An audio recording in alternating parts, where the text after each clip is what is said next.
nafasi ya kutosha kwa kampeni za uchaguzi kuanza kuwachanganya. Kwa hivyo tulifanya makusudi ili tutoe nafasi Mheshimiwa Dr. Samia Suluhu Hassan, wabunge, madiwani ambao wataongoza katika kipindi cha miaka mitano.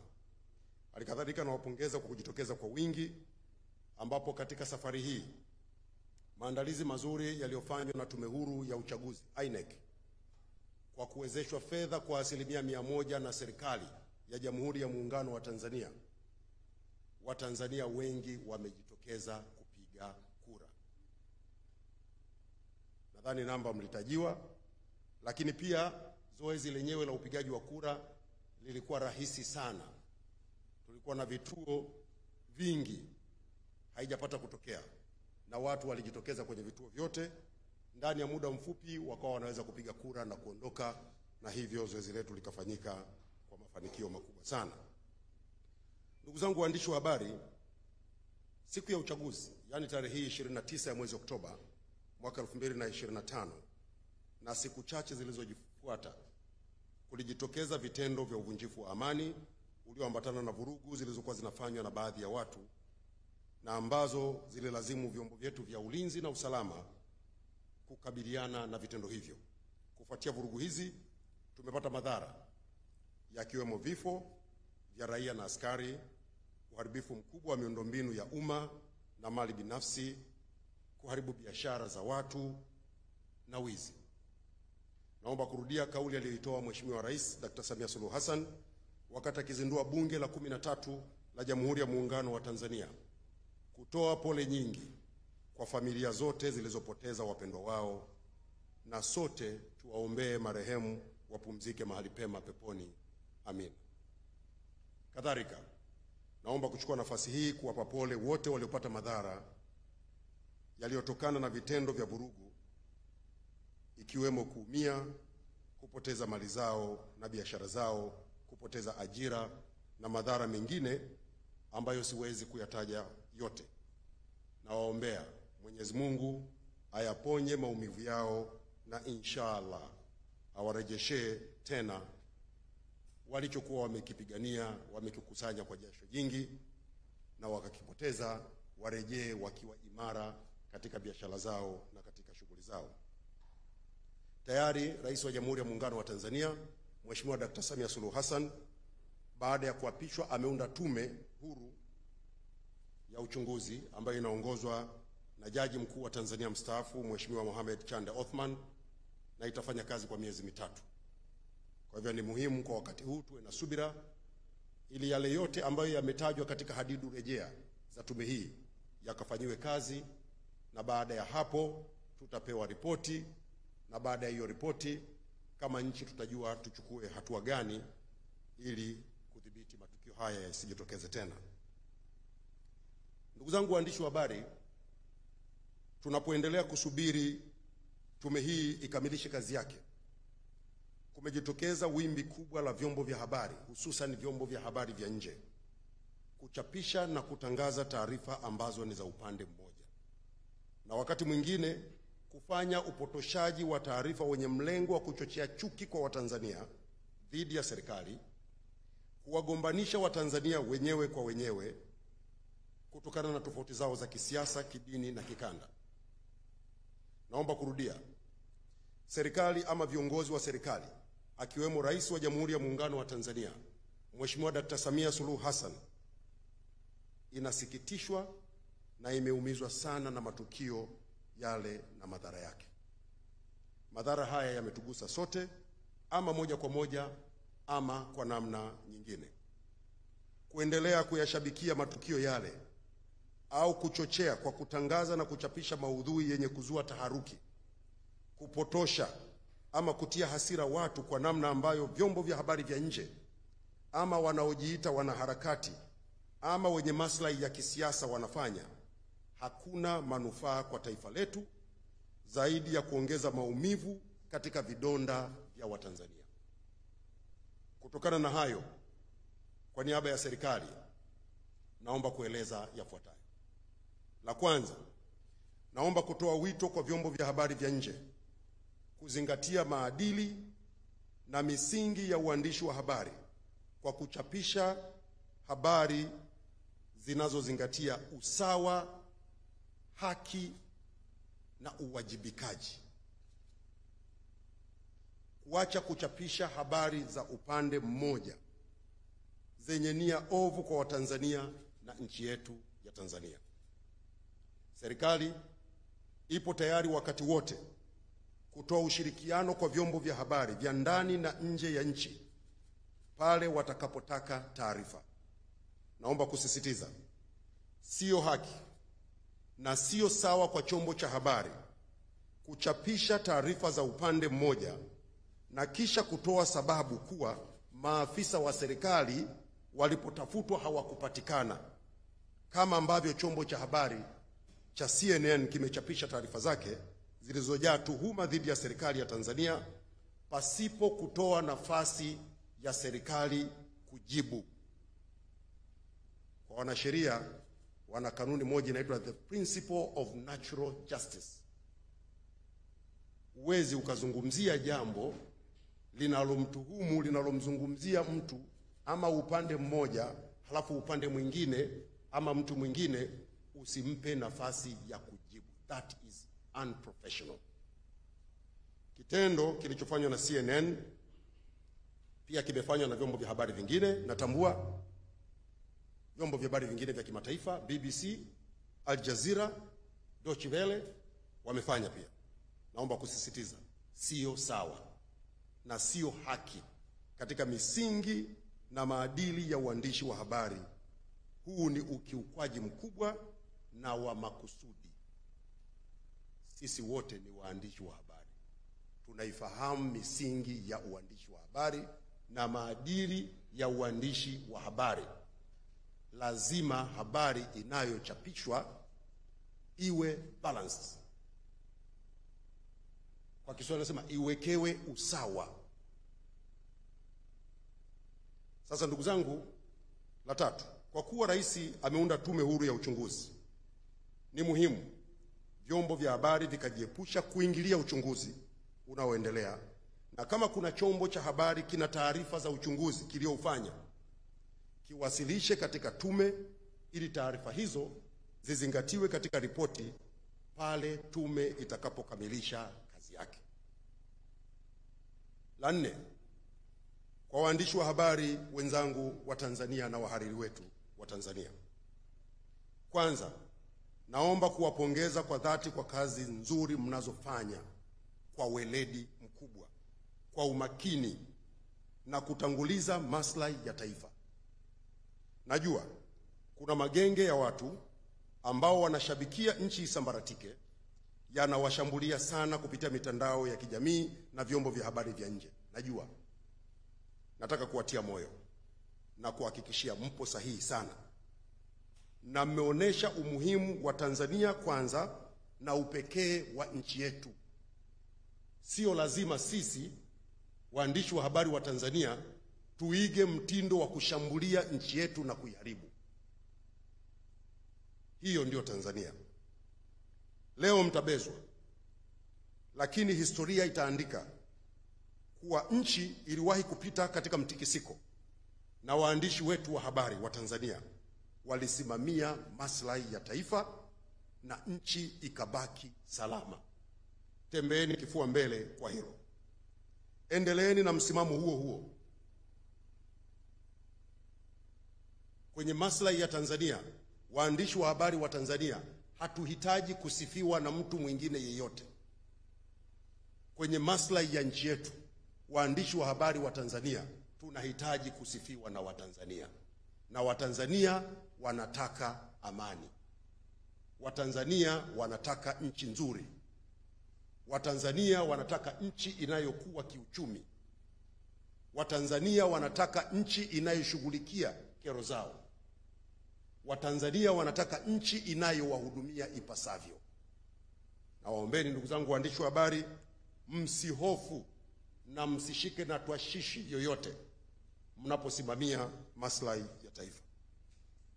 Na labda niseme, mnachokifanya ni uandishi wa habari wa uwajibikaji.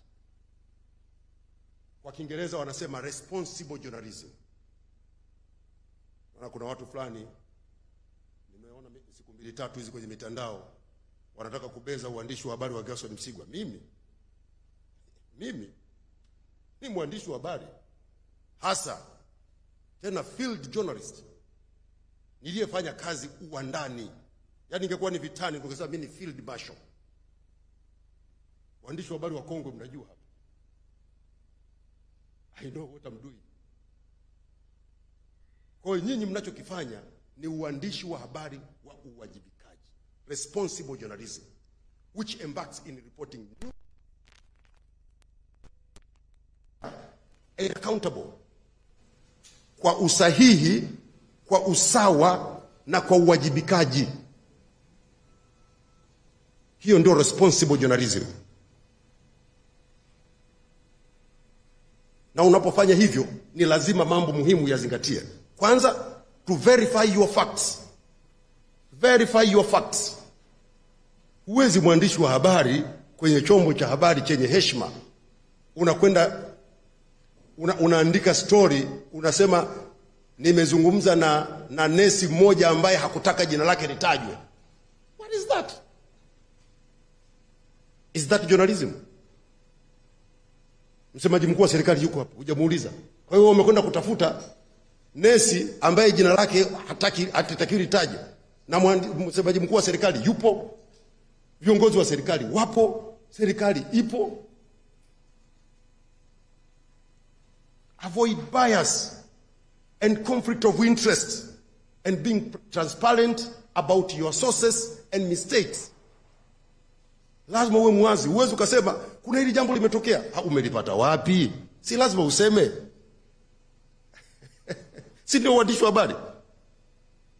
Sasa unakwendaje kutengeneza panic chombo cha habari chenye heshima? Umenukuu watu wasiojulikana kuanzia mwanzo mpaka mwisho. Hawafahamiki, wamehifadhiwa, wamefanyaje? Halafu nataka tukuamini. Hiyo na maoni ya mtu binafsi kuna tofauti gani? Ndugu zangu, nimezungumza kwa utuo ili kuambia mnachokifanya ni sahihi. Na mimi kazi yenu naiona, mnapotukosoa mnatukosoa, mnapoona pamekwenda sawa sawa mnaandika. Na mimi nataka niwaambie waandishi wa habari, msidhani hili jambo linafanywa kwa bahati mbaya, ni kwa makusudi. Leo chukua vyombo vya habari vya Tanzania, tufanye magazeti. Chukua magazeti ya Tanzania, utasikia SGR kukamilika 2030. Bandari ya Dar es Salaam mambo super. Dodoma inajengwa. Wakulima wachekelea mbolea ya ruzuku. Sasa bima ya afya wakati umetimia. Kaangalie vyombo vya habari vya nchi jirani kule. Fulani na fulani vita kali. Nchi hatarini kusambaratika. Vurugu sijui zimefanyeje. Sasa how can you be proud of your country? Kwa kuchapisha maudhui kwenye vyombo vya habari ambayo kila siku yanachafua nchi yako, yanadhalilisha watu, ama kwa kutumia uandishi wa habari kimkakati kuchochea nchi bora, maslahi ya watu, maisha bora, kuandika kuhusu kero za watu ili zishughulikiwe, kuandika habari za kuwajibisha serikali ichukue hatua kwa ajili ya maisha ya watu. Nataka kurudia, you guys are very light. Very light. Na mimi ni katibu mkuu wa Wizara ya Habari, Utamaduni, Sanaa na Michezo na msemaji mkuu wa serikali. Nimepewa jukumu hili na Mheshimiwa Rais tukiongozwa na waziri wetu Mheshimiwa Profesa Palamagamba Kabudi, tuhakikishe sekta ya habari inakuwa bora na waandishi wa habari wanafanya kazi vizuri na kwa uhuru. Nataka niwahakikishie kwa niaba ya Mheshimiwa Waziri, tutasimamia maslahi ya vyombo vya habari vya Tanzania. Tutahakikisha vyombo vya habari vya Tanzania vinafanya kazi kwa uhuru bila kuingiliwa na mtu yeyote. Pale mtakapokwama tutashirikiana nanyi kuwakwamua. Na mimi niwaambie tu, tumeanza maandalizi ya kuanzisha mfuko wa wanahabari. Kama ambavyo wasanii wanapata mikopo kupitia kwenye mfuko wa utamaduni na sanaa, na sisi hapa tunafanya. Haitakuwa rushwa. Lazima waandishi wetu wa habari muwe imara. Hili ni jukumu letu sisi serikali, na tutalifanya, and be proud of us. La tano, kwa Watanzania wote, naomba kuchukua nafasi hii kuwasihi kujiepusha kushabikia na kusambaza taarifa ama habari zinazochochea uhasama, hasira na kuvunja umoja wetu wa kitaifa. Naomba Watanzania tung'amue mtego wa kuliangamiza taifa letu. Tunapita kwenye kipindi ambacho tukiendekeza uchochezi unaofanywa na watu ambao wapo nje ya nchi na hawaguswi na chochote juu ya maisha yetu, wanaowashawishi vijana wetu kufanya vitendo vya kuumiza nchi yetu, tutakaoangamia ni sisi, na tutakaoumia kweli ni sisi wenyewe. Yaliyotokea tarehe 29 na siku kadhaa zilizofuata, tulioumia ni sisi wa Tanzania. Wanaoandika habari za uchochezi kupitia mitandao, kupitia kwenye vyombo vya habari, hawako Tanzania, wanakunywa zao juice, wanakula kuku, wanalala vizuri, nchi zao zimetulia, madai yao yanapelekwa kwa mujibu wa taratibu za kisheria na yanafanywa kazi na serikali. Lakini sisi huku tunaandikiwa maudhui kwenye mitandao na kwenye vyombo vya habari ya kufanya madai kwa vurugu na kuharibu nchi.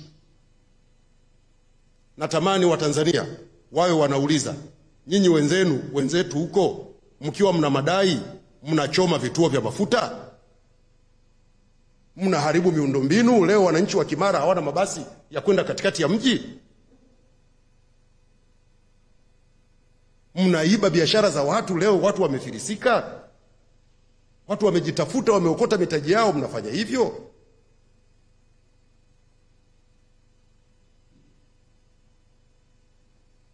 Ni vizuri mjue, ndugu zangu wa Tanzania, tupo kwenye kipindi ambacho kwa Kiingereza kinaitwa information warfare, vita ya taarifa.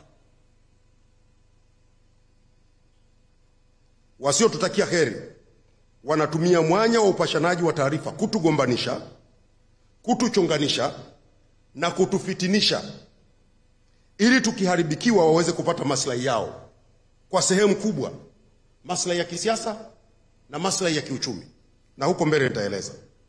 Wanatumia mkakati unaitwa the weaponization of narrative.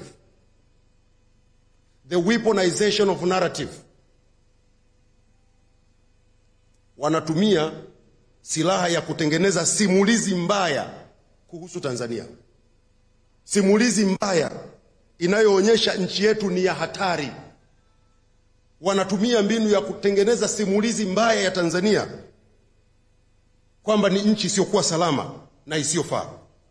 Wanataka wageni, wakiwemo wawekezaji, wafanyabiashara, watalii na watu wengine wanaokuja kwa maslahi ya Tanzania, waogope kuja Tanzania ili tufe njaa. Na naposema haya, situngi maneno. Sisi wote tunatumia mitandao ya kijamii, tunasikiliza vyombo vya habari, vikiwepo vya majirani zetu. Wote mtakuwa mmeona kampeni za mtandaoni. Walianza kuhamasisha haki, haki, haki. Sasa kwa sababu wamefikia hatua tuliofikia leo, wameanza kubadilisha mwelekeo. Sasa wanakwenda kwenye lengo walilokuwa wanalitaka. Wanahamasisha tuende tukaharibu njia zetu za uchumi. Wanawatisha watalii. Wameanzisha kabisa na vikampeni kwenye mtandao, watalii wasije Tanzania. Labda niwaulize waandishi wa habari, hivi watalii wasipokuja Tanzania, wale madereva wa taxi waliopo kwenye miji, kwenye maeneo mbalimbali ambao wanasafirisha watalii, watamsafirisha nani? Watamsafirisha Mwajuma kutoka Buza kwenda Tandale? Wale mamantilia wanauza vyakula watamuuzia nani? Wale wanaouza vinyago watamuuzia nani? Wanaofanya biashara mbalimbali za madini, mazao ya chakula watamuuzia nani? Wazazi wetu wote ni wakulima. Mazao yao wakishavuna watapeleka wapi? Vita ya uchumi.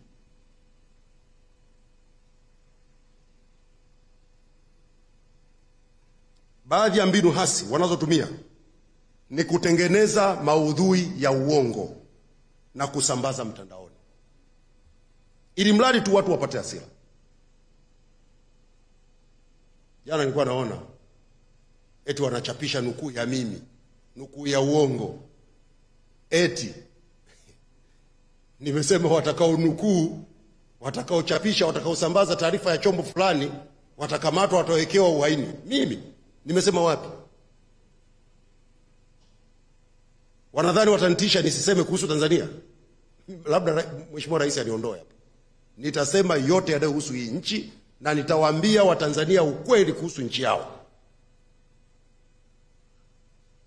Hafu akishatengeneza hako ka kibango chao, wameshakusanyana makundi kule, wanaanza kucomment pale, matusi kushambulia. So what?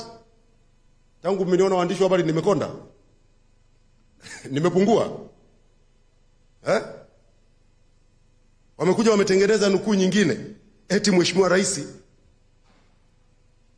amesema mwandishi wa habari wa chombo fulani hicho, sitaki hata kukitaja, ashtakiwe kwa uhaini. Rais kasema wapi? Ni lini Mheshimiwa Rais Samia kamzungumzia mwandishi wa habari au chombo cha habari chochote?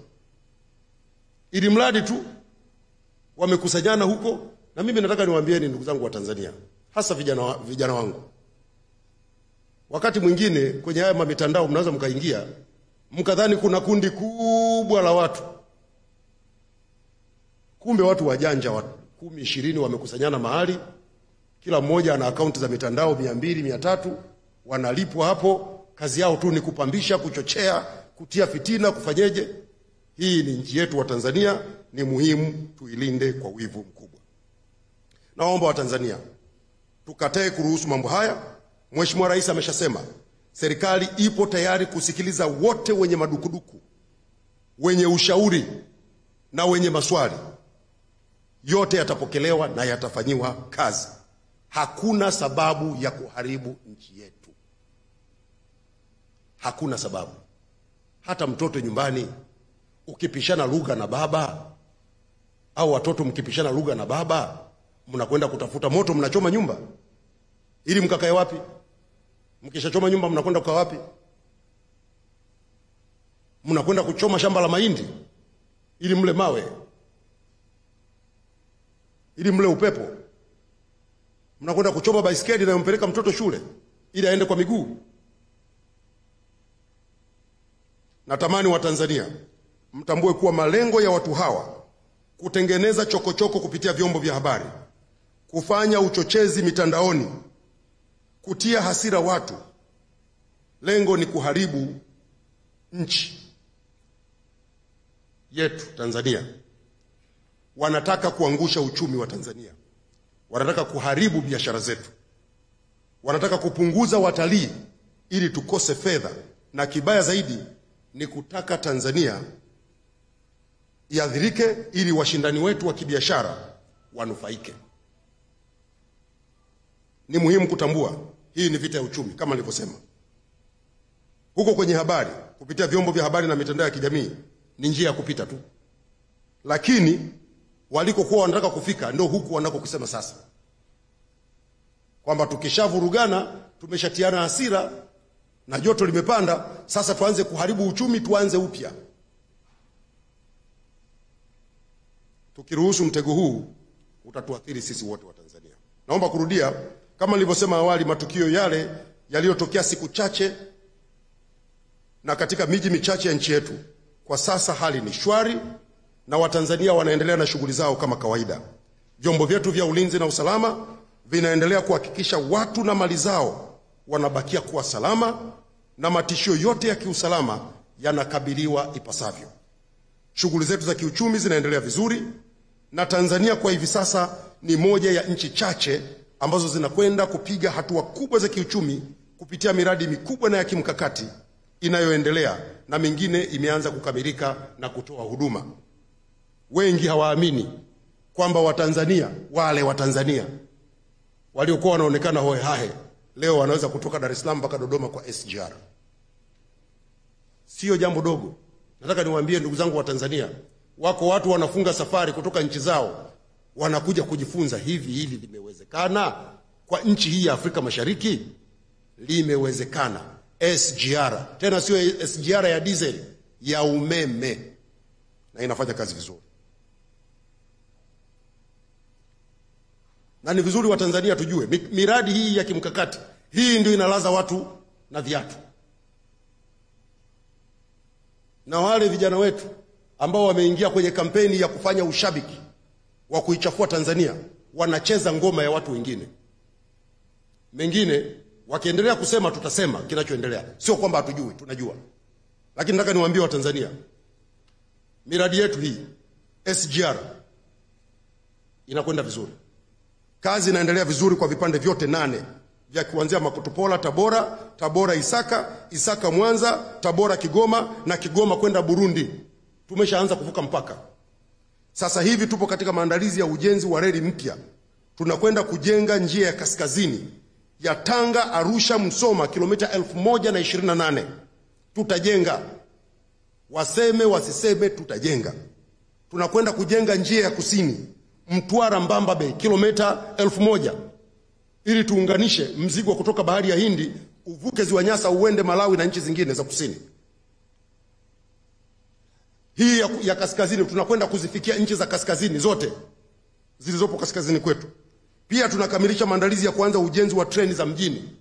Ndugu zangu wa Tanzania, acheni kuharibu nchi. Serikali inakwenda kujenga treni za mjini. Na leo hapa nitawatajia. Tunataka tujenge treni za mjini zitakazopita juu katika majiji yetu ya Dodoma na Dar es Salaam. Kwa jiji la Dar es Salaam tunajenga hizi treni zinaitwa monorail. Tumepanga kuanzia kujenga, tutaanza Kawe, Mwenge, Mlimani City, Ubungo, kisha tunaelekea Kariakoo na tutaunganisha na SGR. Tutakuwa na tawi jingine la kutoka Bibititi kwenda Moroko kupitia barabara ya Ali Hassan Mwinyi, kisha tutaunganisha Mwenge. Hii itakuwa ni awamu ya kwanza na tutajenga kila baada ya kilomita 2 tutaweka kituo. Lengo letu kwa Dar es Salaam peke yake tujenge mtandao wa kilomita 160. Sio muda mrefu hapa Dar es Salaam foleni itakuwa ni simulizi. Watu watakuwa wanasema bwana, miaka fulani tulikuwa tunakaa tunabanana kama ndizi. Tunakwenda kumaliza. Tutakuwa na treni kama hizi za mjini katika jiji la Dodoma. Tumepanga kujenga kuanzia station ya SGR kwenda mjini. Kisha tutaunganisha kwenda Mtumba hadi Chamwino kupitia stendi ya mabasi. Awamu ya pili tunaelekea Msalato Airport. Lengo kwa Dodoma tujenge kilomita za mtandao wa kilomita 105 za treni za mjini. Mnafikiri watapenda hayo? Sio kwenye reli tu. Tuna kazi inayoendelea hapa kubwa na imeleta mageuzi makubwa ya kiuchumi na mengine yanakuja. Uboreshaji wa bandari zetu. Bandari ya Dar es Salaam kwa jinsi tulivyojipanga, tunataka mzigo ukifika kwenye bandari zetu Dar es Salaam, Tanga, Mtwara uweze kufika nchi majirani. Bandari ya Dar es Salaam tufikie DRC Congo, Burundi, Rwanda, Uganda, Zambia na Malawi. Wote mmeona ufanisi katika bandari yetu ya Dar es Salaam umeongezeka maradufu kwa kuwa tishio kubwa, na hivyo limekuwa tishio kubwa kwa washindani wetu, hasa baada ya serikali kuamua kushirikiana na kampuni ya DP World, ambapo sasa uwezo wa bandari kuhudumia mizigo umeongezeka kutoka kuhudumia tani milioni 21 mpaka tani 32 milioni, na matokeo haya ni ndani ya kipindi kifupi tu cha miaka 3. Mapato ya bandari pia yameongezeka. Tumetoka shilingi bilioni 900. Sasa hivi tunazungumza makusanyo ya zaidi ya shilingi bilioni 1 na milioni zaidi ya shilingi trilioni 1 na bilioni 800 kutoka kwenye bandari. Meli zinashusha kwa haraka zaidi. Muda wa meli kusubiri umepungua kutoka siku 46. Sasa hivi meli zinasubiri kwa wastani wa siku 7 tu. Napo ni zile meli zenye mizigo mchanganyiko. Lakini makontena meli ni almost inatoka, ikifika inafunga, inashusha, inaondoka. Mizigo mingi inakuja, na ndio maana kiwango cha mzigo unaosafirisha kimeongezeka. Tumeingia ubia na DP World ambao wanatusaidia kwenye uendeshaji na usimamizi wa mifumo katika bandari ya Dar es Salaam. Tumeokoa gharama tulizokuwa tunatumia kwenye uendeshaji wa TPA, mamlaka yetu ya usimamizi wa bandari, kwa zaidi ya shilingi bilioni 400. Hizi zote zinaingia huku. Tunakwenda kujenga vituo vya afya, tunajenga reli, tunajenga barabara, tunawapatia watu maji, umeme na vitu vingine vingi. Na mengine mengi, mfano wa juzi tu mmeshuhudia kule ziwa Tanganyika. Tunataka tuunganishe sasa mzigo wa kwenda Kongo, kwa sababu Kongo kuna mzigo mwingi sana. Tunataka tuunganishe Mzigo unaotoka bandari ya Dar es Salaam usafiri kwa treni, ukifika pale uvuke kwa meli, ufike kule na kule na kwenye uende kwenye masoko. Juzi siku mbili zilizopita tumeshusha meli moja ya mizigo yenye uwezo wa kubeba tani 2000 kati ya meli 4 ambazo zinaendelea kujengwa pale Karema. Tunataka kufikia kule Kongo. Tukishafikia hapo, bandari yetu itakuwa inateleza. Huko tumejenga meli, mzigo unapitizwa ukitoka Ulaya unapita bila kusimama, unakwenda moja kwa moja. Lengo letu tumejipanga hadi kufikia mwaka 2029 tuhudumie tani milioni 50 kupitia bandari zetu. Sasa hivi tunahudumia kama tani milioni 32. Hata hizo 32 tumeongeza, zilikuwa 28. Huu uboreshaji uliofanyika karibuni tumefika 32, tunakwenda kwenye tani milioni 50 ifikapo mwaka 2029. Lakini pia tumefanya makubwa katika bandari zetu za Tanga na Mtwara. Kule Mtwara tunajenga bandari kisiwa Mgao ambayo itahudumia mizigo yote, inaitwa dead cargo au mizigo, sio neno lake la Kiswahili sio zuri sana. Dead cargo, mizigo michafu, labda mtu mwingine anaweza kusema hivyo. Lakini hapa tuna maana ya makaa ya mawe, saruji, bidhaa za chuma. Tunaanza kujenga hii bandari kule Mtwara. Na bandari yetu sasa hivi ya Tanga tumeboresha na kuongeza gati 2, na sasa meli nyingi zinapita Tanga. Hata zile zilizokuwa zinapita bandari jirani, nafikiri mnanielewa, sasa zinapita Tanga. Tulikuwa tunahudumia kupitia bandari ya Tanga tani 400,000 kwa mwezi. Sasa hivi tunahudumia tani 1.5 milioni. Mpaka mwisho wa mwaka huu tutafika tani 2 milioni. Na sisi lengo letu tunaboresha bandari ya Tanga ifikie uwezo wa kuhudumia tani 3 milioni kwa mwaka. Watafurahi. Kadhalika tumekamilisha bandari ya Bukoba na Kemondo. Bandari ya Mwanza North nayo tunaikamilisha, maana yake mzigo wa Uganda kupitia Tanzania sasa hivi tunahudumia kwa 3%, na tukishakamilisha hapo tutakuwa tunahudumia mzigo wa Uganda ambao sasa hivi unahudumiwa na watu wengine, tutahudumia kwa 38%. Unatoka 3% unakwenda 38%. Bandari ya Bagamoyo tunaanza kujenga Disemba mwaka huu 2025. Tumezungumza sana, imefika mahali serikali imesema tunaanza kujenga. Wawekezaji wakija tutajenga nao, hawakuja tunajenga wenyewe. Mitambo ya kujenga bandari ya Bagamoyo ipo njiani, inakuja. Haya sio maneno tena. Iko njiani, inakuja. Tuanze kujenga bandari ya Dar es Salaam. Na lengo letu bado tunataka tujenge gati 28. 28. Hakuna kulemba. 28. Na tutaanza na gati 14. Na niwape tu taarifa ndugu zangu waandishi wa habari. Bandari ya Bagamoyo ni kwa Kikinga wanasema ni game changer. Ndio itakuwa game changer kwa huduma za bandari katika ukanda huu wa Mashariki. Tunajenga bandari ambayo kina chake kitakuwa mita 20. Hii ni bandari ambayo inaweza kupokea na kuhudumia meli kubwa za makontena. Tena tunaweza hii bandari kikamilika tutakuwa na uwezo wa kuhudumia mpaka meli ya kubeba makontena 25,000. Meli moja inabeba makontena 25,000 Bagamoyo pale. It is a game changer. Mimi nataka kuambia ndugu zangu wa Tanzania, mambo yetu sio mabaya. Walioko magharibi kule Kigoma wasije wakafikiri tumewasahau. Tumeanza kujenga bandari ya Kigoma na mkandarasi hivi ninavyozungumza yupo site. Anafanya mobilization. Tutaongeza uwezo wa bandari ya Kigoma hadi kufikia kuhudumia mzigo tani 3,000,000 ikilinganishwa na sasa ambapo tunahudumia kama tani 600,000 kwa mwaka. Na mkumbuke miradi hii yote inakwenda kuajiri vijana wetu kwa maelfu, na watapata kipato kizuri, na tunajipanga kumwaga ajira kama mchele. Sababu uzuri wa kazi za bandari ni kazi zinazotumia watu wengi. Kwenye utalii huko ndio usiseme. Wote mnafahamu tulikuwa tumeweka lengo la kupokea watalii milioni 5 ifikapo mwaka 2025. Tumemaliza mwaka 2024 tumefika watalii milioni 5.3. Mpaka mwisho wa mwaka huu tutawapa takwimu zingine, lakini idadi ya watalii imeongezeka sana. Watalii wanapoongezeka, wote mnafahamu Nchi yetu ilikuwa inapokea watalii milioni 2, milioni 1 na kitu. Mpaka wakati fulani tumefika 700,000.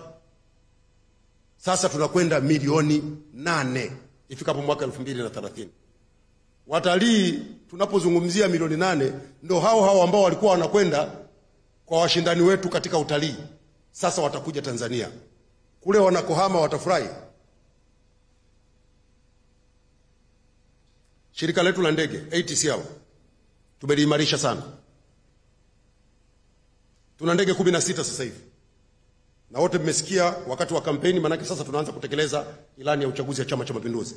Tunakwenda kuongeza ndege zingine 8. Shirika letu lifikishe ndege 24.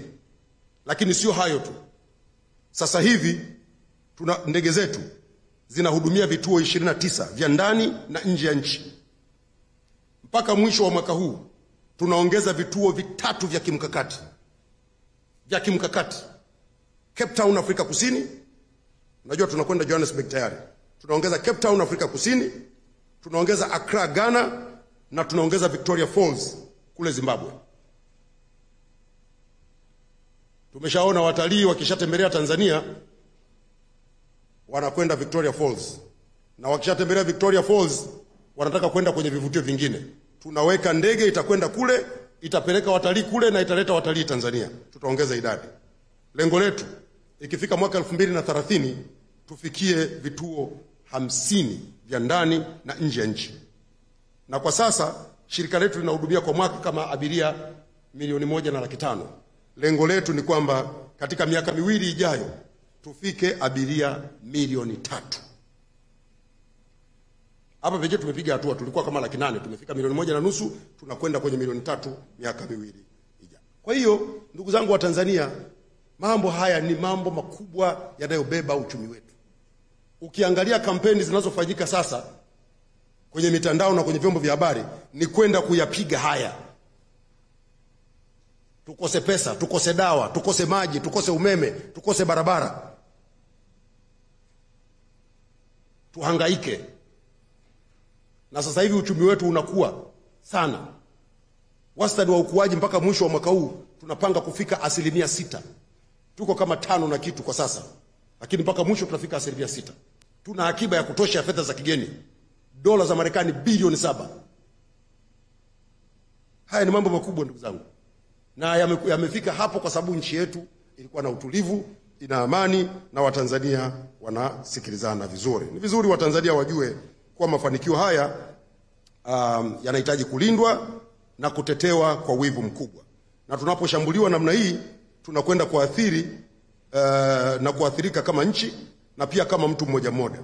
Bandari zetu tunahitaji zibaki kuwa imara na miundombinu yetu ibaki kuwa imara kwa ajili yetu sisi wa Tanzania. Wito wangu kwa Watanzania, tuamke. Rais mstaafu aliwahi kusema tuwe na akili za nini? Za mbayuwayu. Za kuambiwa changanya na za kwako. Wala ambao hawajui maana ya msemo huu mbayuwayu, ana tabia kuruka juu. Siku mmoja ndege mwingine akamwambia anasikiliza bwana, twende tushuke chini pale, twende tukagonge lile jiwe lipasuke. Kwa hiyo wakatoka huko juu anakwenda chini, joka hivi kama mkuki. Alipofika karibu na jiwe akakumbuka za kuambiwa changanya na za kwako. Akapiga kona pale pale. Ndege rafiki chali yeye huyo mpaka leo yuko zake angani. Anaenea. Watanzania tuchanganye na za kwetu. Sasa kwa sababu wanaofanya kampeni hizi wamewalenga watalii pia, nataka kuzungumza kwa watalii. Na hapa nitabadilisha lugha, nitaweka kikinga kidogo. To our prestigious tourists, the following are the few words from the government. 1, welcome to the United Republic of Tanzania. Our nation remains peaceful, calm, and open to all who wish to explore its beauty from Kilimanjaro to the Serengeti, to Ngorongoro, Dar es Salaam, and Zanzibar, to mention a few. Please ignore any misinformation meant to distract you from the unforgettable experiences awaiting you here. 2, our destinations are safe, our accommodations are improving every day, and our hospitality and transportation ensure that your journey is comfortable and memorable. 3, the government is fully committed to protecting you, your companions, and the value of your dollars and shillings while visiting our country. Come one, come all, Tanzania is safe. Ndugu zangu waandishi wa habari, kwa kumalizia, jana jioni nilitoa tangazo baada ya chombo cha habari cha CNN kuchapisha makala ya matukio ya tarehe 29 Oktoba 2025. Naomba kusema yafuatayo. Kwanza, uhakiki wa maudhui yaliyomo kwenye makala ile unaendelea, lakini kama ambavyo chombo hiki kimefanya katika ripoti zake mbalimbali, kimeendelea kufanya makosa ya kiweledi na kiuadilifu katika uandishi wa habari kwa kutangaza na kuchapisha maudhui ambayo yanaegemea upande mmoja. Sio kweli kwamba CNN ilishindwa kupata upande wa serikali kwa ripoti zao zote wanazozitoa za upande mmoja. Inashangaza kuona chombo cha habari cha kimataifa kama CNN kufanya makosa makubwa ya kimaadili kama haya ambayo yamefanywa. Serikali inatoa wito kwa CNN kuzingatia maadili na weledi katika uandishi wa habari na kujiepusha na uchapishaji wa taarifa zisizokuwa na vyanzo halali na rasmi, kupotosha na kuzua taharuki. Najua mwandishi wa habari wa CNN aliandika makala hii hakuwa Tanzania, na ameandaa makala kwa kutumia picha zilizopigwa kwa simu wakati wa vurugu na bila kuwasiliana na mamlaka zinazohusika Tanzania. Amekwenda kuandaa makala ya upande mmoja. Makala ya upande mmoja. Na napenda kusema, naposema hivi, sishabikii vifo vilivyotokea. Wote sisi ni Watanzania. Wote tumesikitishwa sana na matukio yale. Hakuna anayeyashabikia. Lakini kwa nini chombo cha habari ufanye kazi ya kutengeneza maudhui ya uchochezi yanayoongeza machungu kwa wananchi, yanayoongeza hasira kwa wananchi? Kwa nini ukatumie mitandao ya kijamii kila siku kuonesha wananchi wakiwa wameuawa? Why? Sisi ni waandishi wa habari. Mimi nimekuwa shule, lakini nimekuta watu fulani wanajidanganya mimi nimesoma uandishi wa habari. Sijabumba shule. It is unprofessional to publish bad test images.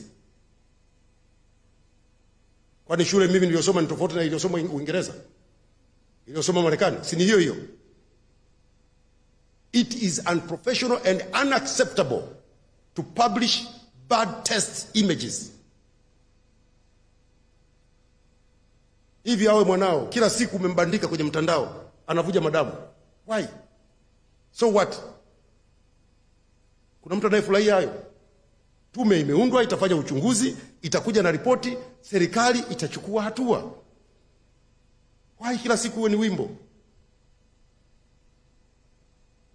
Tusingependa tufike mahali pa kuwapa majina ambayo baadhi ya waliokwaza wamewapa. Natoa wito kwa CNN, waje upande wa serikali, wasikilize na wakachapishe maudhui yenye usawa, ukweli na yasiyokuwa na mgongano wa maslahi. Waache kuchagua kuripoti upande mmoja wakati upande mwingine wameunyima nafasi. Sio sawa. Ndugu zangu waandishi wa habari, baada ya kusema hayo, naomba kurudia kuhakikishia Watanzania na watu wote duniani kwamba Tanzania ni salama, Tanzania imetulia, watu wake wanaendelea na shughuli zao kama kawaida, na yaliyotokea wakati wa uchaguzi mkuu yanachunguzwa na matokeo yake yatafanyiwa kazi. Ndugu zangu waandishi wa habari, tuendelee kuilinda nchi yetu kwa wivu mkubwa. Maendeleo tunayoyapata sasa, wapo ambao yanawakwaza na watatafuta kwa kila njia kutuangusha. Sisi tuwe muhimili wa serikali wa 4 usiokuwa rasmi kuitetea nchi yetu na kuwatetea Watanzania. Baada ya kusema hayo, asanteni sana kwa kunisikiliza na sitakimbia. Kama kuna mtu ana swali, mniulize, nitajibu. Sawa jamani? Asante, karibuni sana. Tuanze.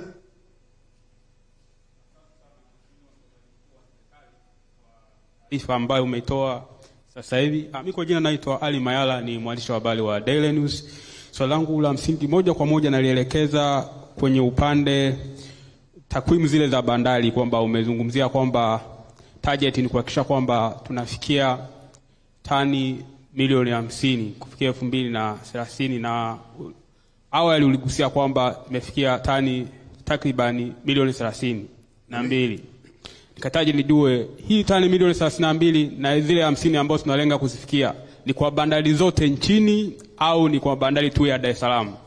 Swali langu la pili ni kwenye upande wa kucontrol disinformation, kwamba umeweka mkazo sana kwenye swala la control disinformation, lakini tumeona hata logo bloggers ambao in one way or another by professional are not journalists, wamekuwa wakifanya wana promote decisive information, lakini ukiangalia are not journalists. So what's the position of the government in ensuring that kwamba wana contain, ili kuhakikisha kwamba kwa namna moja au nyingine habari zinazopatikana na kuwa ni balanced, lakini pia zinakuwa na accuracy?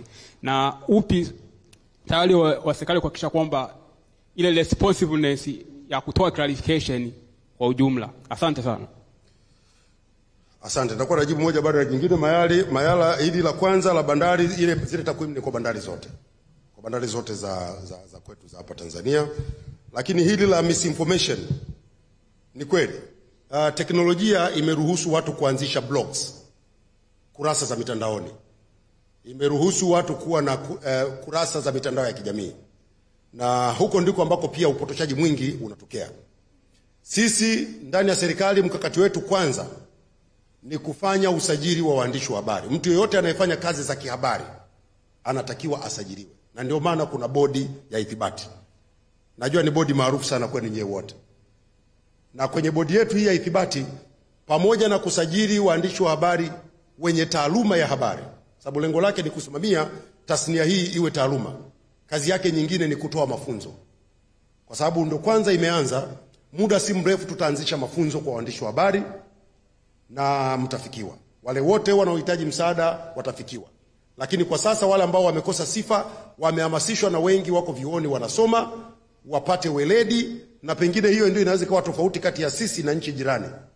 Sisi hatutaki tuwe na waandishi wa habari ambao akilala akiamka anaamua kuwa mwandishi wa habari. Tunataka mtu awe na weledi. Na sasa hivi nikiangalia hapa wote nyinyi ni wenye sifa. Ni waandishi wa habari wenye sifa. Sasa mwandishi wa habari mwenye sifa, mwenye taaluma ya uandishi wa habari, hawezi kufanya hayo yanayofanywa na hao jamaa huko nje. Kwa hiyo nawapongeza sana, na huo ndio mkakati wetu sisi kwa upande wa serikali, na pia tutaendelea kufanya engagement na kushirikiana na vyama vyetu mbalimbali vya waandishi wa habari, jukwaa la wahariri TEF, baraza la habari na vyombo vingine, TAMWA, TASWA na vingine vingi, kuhakikisha kwamba tunawekana sawa ili waandishi wa habari wafanye kazi kwa weledi na kwa uhuru. Next, ndio madam. Asante, naitwa Rosemary Mirondo, niko gazeti la The Citizen. Naitwa Rosemary. Rosemary, ndio Rosemary. Ya, nadhani ilikuwa ni Jumanne. Mheshimiwa Rais alisema kwamba sasa hivi development partners ni kama wanajitoa kutoa misaada kwa ajili ya kuendeleza miradi yetu. Lakini leo umeainisha baadhi ya mikakati ya kuleta miradi kwenye sehemu mbalimbali, ikiwemo na kupata flyovers maeneo mbalimbali. Pengine hapa ungetueleza hizi flyovers pengine ni kuanzia lini kwenda lini, na pengine mkakati upo wa serikali kuhakikisha kwamba tunakuwa na fedha zetu za ndani kwa ajili ya kuendeleza hii miradi. Asante. Asante Rosemary, ni swali la msingi sana. Ni kweli, na wote mtakuwa mmeona baadhi ya matamko ya baadhi ya wadau wetu wa maendeleo. Wameanza kutoa matamko. Tunazungumza nao kwa sababu sisi tunaamini kwamba kwanza hawana taarifa za upande wa serikali. Tunaamini tukizungumza nao tutaelewana. Lakini sisi kama nchi hatuendeshi kwa fedha za misaada peke yake.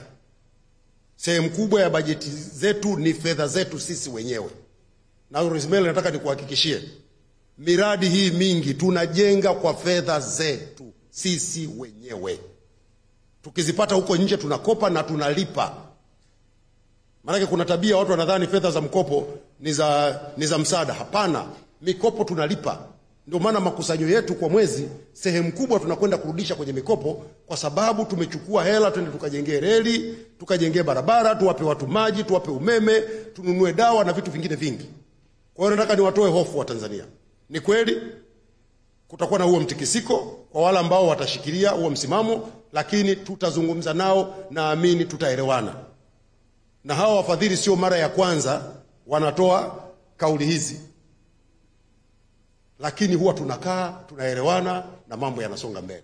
Lakini serikali yenu makini inayoongozwa na Mheshimiwa Dr. Samia Suluhu Hassan inatambua hilo, na ndio maana ametoa kauli ile, kwa maana kwamba tunakaa mkao sawa. Kukitokea wafadhili wamejitoa, tuwe tuna njia nyingine ya kupita ili mambo yetu yasikwame, na nataka niwahakikishieni tutapambana kuhakikisha mambo yetu hayakwami. Sawa? Lakini pia mjue kwamba uwekezaji huu tunaoufanya sio muda mrefu utaanza kutuzalishia pesa nyingi.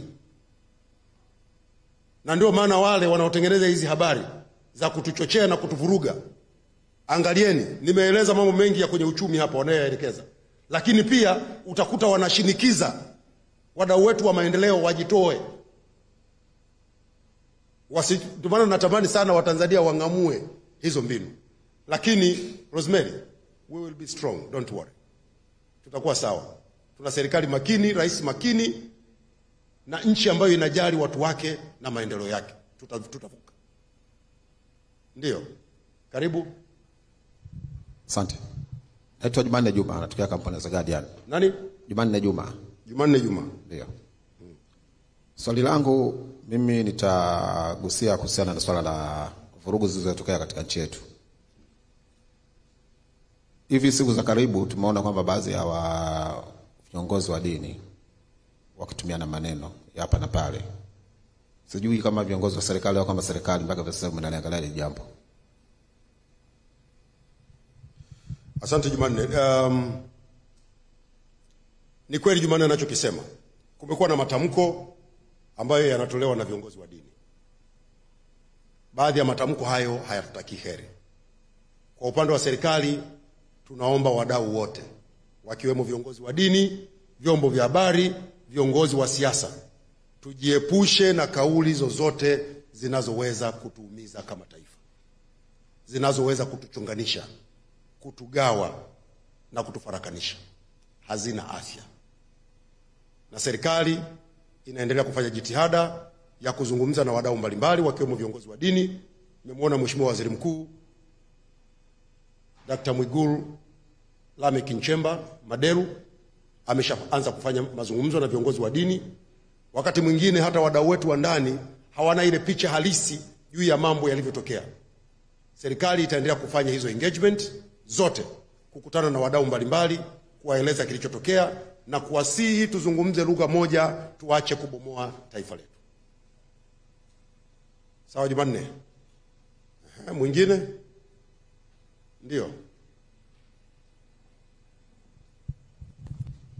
Jina langu ni Franki kutoka Tugenda TV.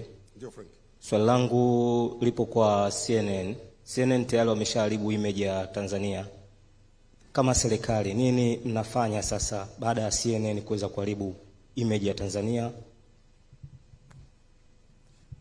Asante.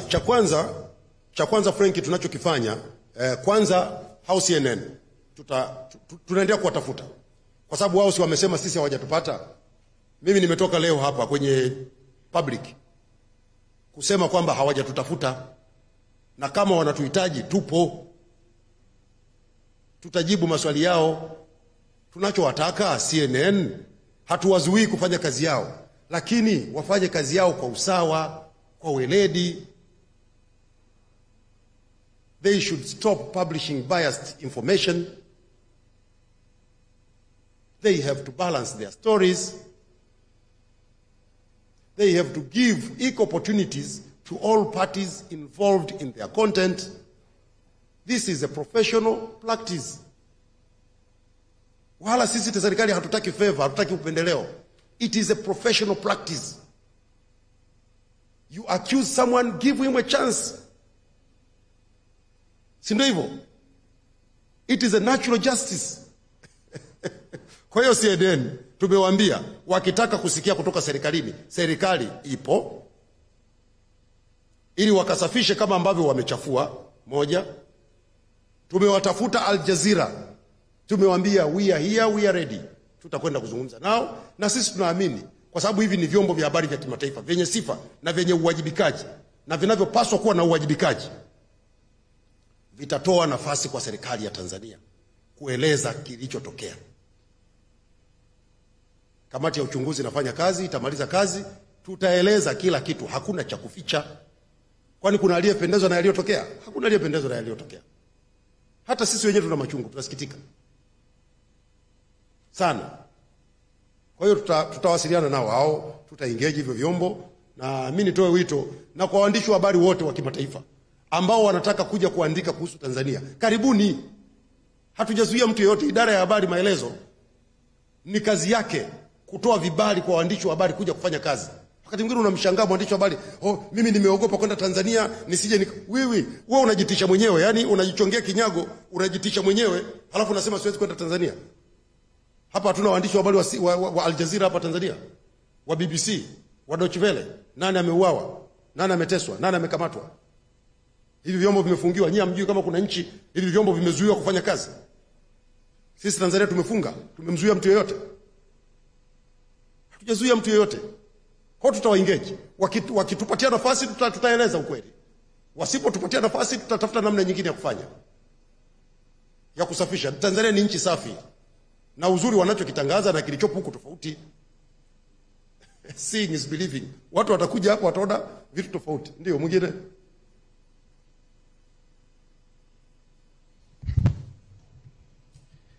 Kwa majina mimi naitwa Baraka Friday, natokea Mwanahabari Digital. Tarehe 29 kuna mambo ambayo yalitokea ambayo yalileta madhara kwa wananchi, na kulikuwa kumeanza mijadala kwenye mitandao ya kijamii kuhusiana na hizo vurugu zilizotokea tarehe 29. Na sasa hivi kwenye mitandao ya kijamii tena kuna kampeni kwamba tarehe 9 Disemba vijana wanarudi tena barabarani kwa ajili ya kufanya zaidi ya kilichofanyika tarehe 29. Ni hofu kubwa kwa wananchi ambao hawapendi hayo mambo yatokee. Sasa nyie kama serikali mmejipangaje kuhakikisha kwamba tarehe 9 Disemba wananchi watakuwa salama, lakini hakitatokea kile ambacho kilitokea? Nadhani mmeona hizo vuguvugu mitandaoni. Asante. Ni kweli Baraka, tumeona hizo statements zinapita kwenye mitandao. Kauli yetu sisi kwa upande wa serikali kwanza ni kuwasihi vijana wajiepushe na mkumbo. Wasijihusishe na mambo ambayo kuna watu wanayafanya kwa makusudi yao, kwa malengo yao.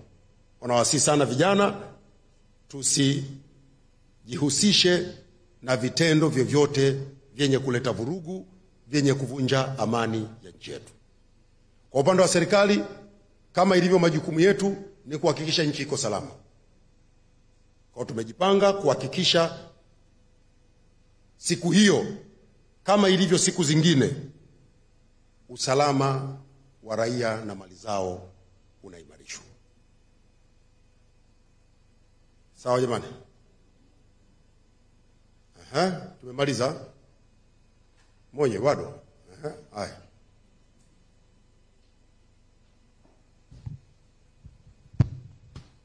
Msemaji, naitwa Juma Isihaka, mwandishi wa gazeti la Mwananchi.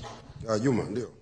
Nilikuwa naomba kufahamia kwanza, wakati rais analihutubia bunge alitoa kama maelekezo au ushauri ya kwamba kuna wale vijana walioshiriki zile vurugu kwa kufuata mkumbo, na alisema baada ya uchunguzi na nini wale waachiwe, na wametokea wananchi kadhaa mahakamani na nini, lakini bado hiyo. Pengine nini neno la serikali kuhusu hao? Pamoja na hilo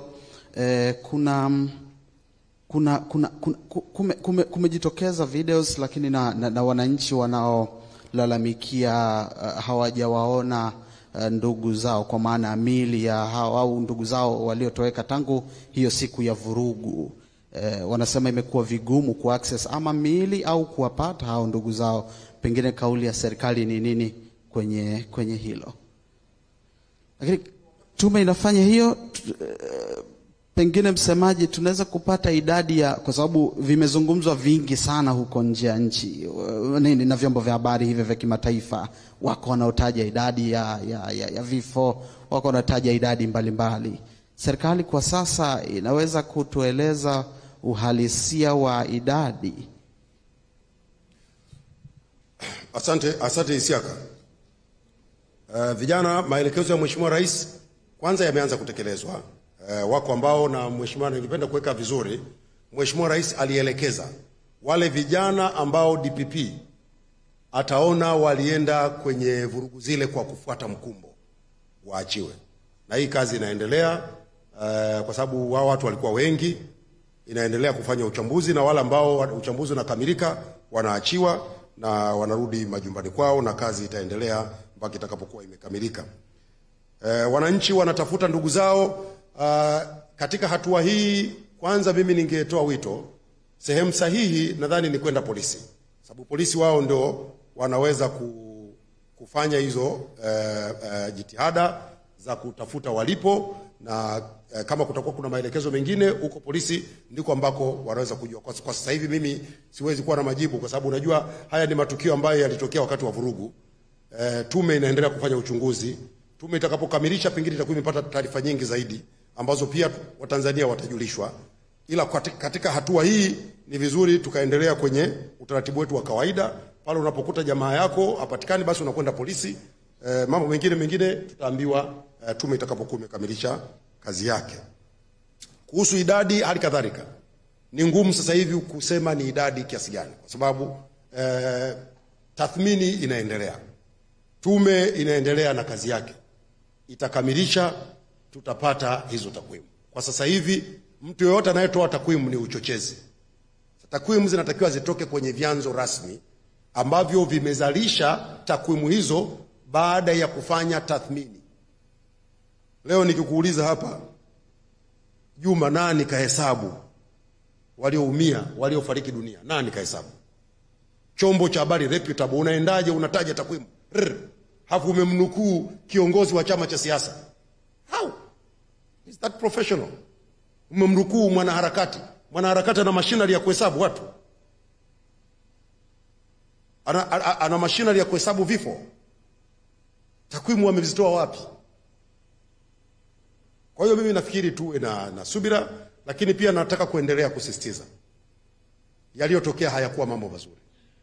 Kila mmoja ana majonzi, kila mmoja ana masikitiko makubwa, kila mmoja ameumia.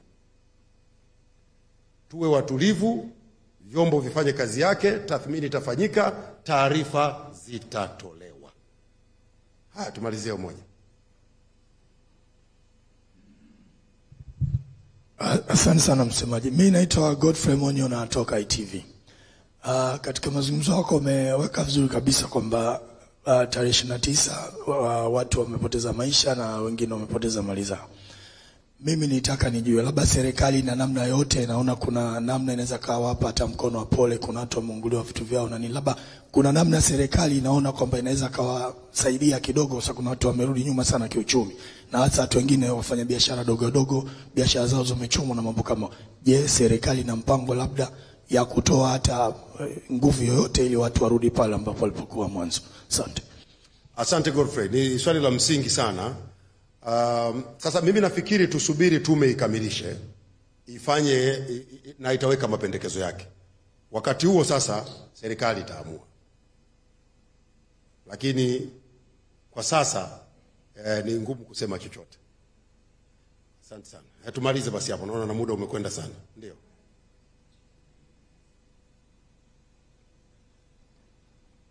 Naitwa Rashid Mtagaluka, natokea Mwananchi. Ipi kauli ya serikali kuhusiana na maadhimisho ya miaka 64 ya uhuru wa Tanzania kwa mwaka huu? Yapo maadhimisho ya miaka 64 ya uhuru tarehe 9 Disemba. Yakoje? Serikali inasemaje? Asante Rashid. Maadhimisho ya miaka 64 ya uhuru mtapewa tangazo ndani ya siku 2. Bado kwa sababu akina dada hawajauliza wengi, basi mpe dada aulize swali la mwisho tumalize.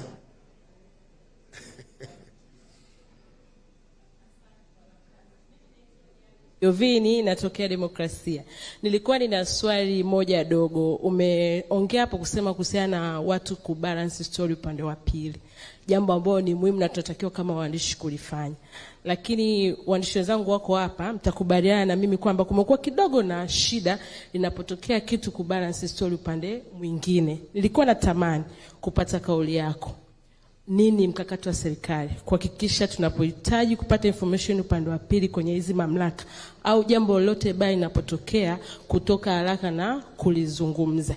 Je, labda sisi waandishi tutengee namna ambavyo tutawaripoti afisa habari wengine ambao wanagoma kutoa taarifa haraka wakati sisi tunahitaji, na inawekwa kwa mfumo gani ili tusaidie kufanya kazi vizuri? Asante. Asante. Kwanza kwa sababu ya uhitaji wa uwepo wa taarifa, nataka niongeze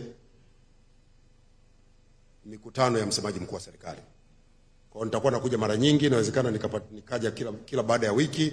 Tutakuwa tunakuwa na issue 2-3 kwa kifupi tunazungumza. Kama mtu ana swali atauliza. Lakini idara ya habari maelezo ipo wakati wote. Ipo wakati wote, njooni mje tuwasiliane.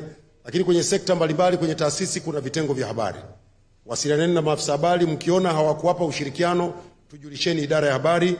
Tuko hapa, yuko kaimu mkurugenzi hapa Kevin Kanje, wako makaimu wakurugenzi wengine, Rodney yupo kaimu mkurugenzi wa idara ya habari, tutajibu maswali.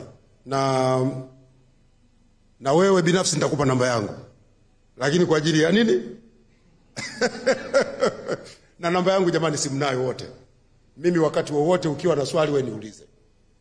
Na sijawahi kuacha kujibu swali la mtu. Mnamuona nani? Juma yuko wapi? Juma Isiaka yuko wapi?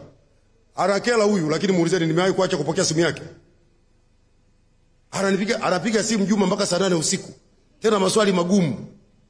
Lakini napokea simu yake, najibu message zake. Kuna wakati unaweza kunipigia niko kwenye mkutano, siwezi kupokea kwa muda huo, mnavumilia tu kidogo, lakini nitakurudia tu. Kwa simu yangu mimi iko wazi, wala ambao hawana hata hapa nitawapatia. Sawa jamani? Nitawapatia, mtakuwa na simu yangu wakati wote una jambo, tuwasiliane na majibu mtayapata. Sawa jamani? Nafikiri tumemaliza. Basi jamani, asanteni sana na washukuru sana. Niwatakie kila la kheri. Inshallah wiki ijayo tutakutana tena. Sawa sawa?